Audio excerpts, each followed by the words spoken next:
for the next generation console at the time. The thing literally looked like an Alienware boomerang. And everybody, including their grandmother, was saying, I am not buying that console with that piece of crap attached to it. Change it back. If it ain't broke, don't fix it. Fix it. We are not purchasing a control with that. What is this? What is this?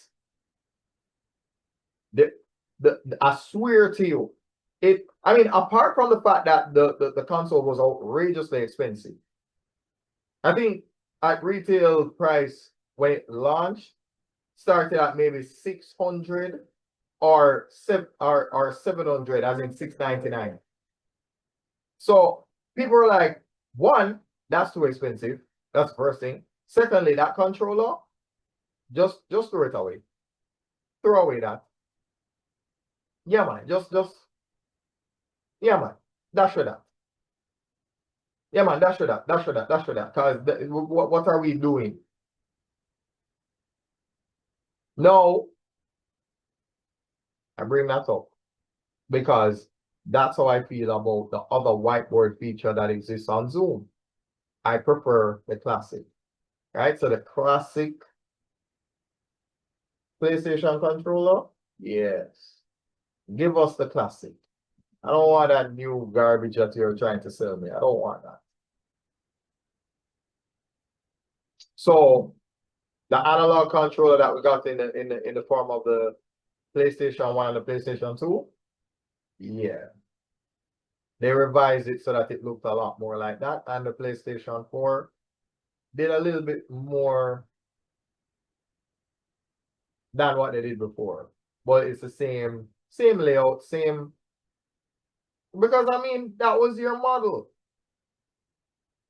The shape of the controller was so ideal. I believe that of all the consoles I've ever seen in my life, that might be the best controller ever made. The only controller that comes close to that is the Nintendo 64 controller. Oh yeah, that was a thing of greatness. Yeah, no, that was great. GameCube controller, it was okay. But anyway, I got distracted. All right. This is the sort of thing that I do with a lot of my students. They might think that, oh, well, I'm just a teacher and all of these things. I'm like, no. Anything that you guys are talking about, I have either, I've done it. I've done it. You know? So I can take you through history. I can take you through the history of the dial-up. I can take you through the history of the first set of computers. I can take you through the history of consoles. I can do that. I will still learn. Yeah? So,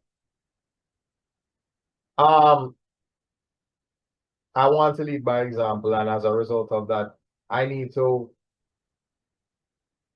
put my money where my mouth is and say, okay, let me extend this invitation to any teacher that wants to learn how to do something that looks like this, right? Because a lot of teachers want to know. Think about it like this. I want to create opportunities for teachers that allows them to make money without leaving their country or without leaving their house. But if you're an older teacher and you can't bother with a fight through traffic to reach the school, and then you reach the school and they pick them behave bad, and then you have to discipline the people them, and then no. When you have online school, you know, and people them behave bad, such and such left the room. They're like, sir, so and so leave the chat. Nope, that's not what happened. I kicked them out. Yeah, you're gonna behave over here. If you listen, your parents are paying their money for you to come to class.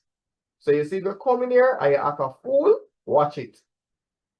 Oh, send me a message with an apology saying you won't do it again, and I'll let you back in.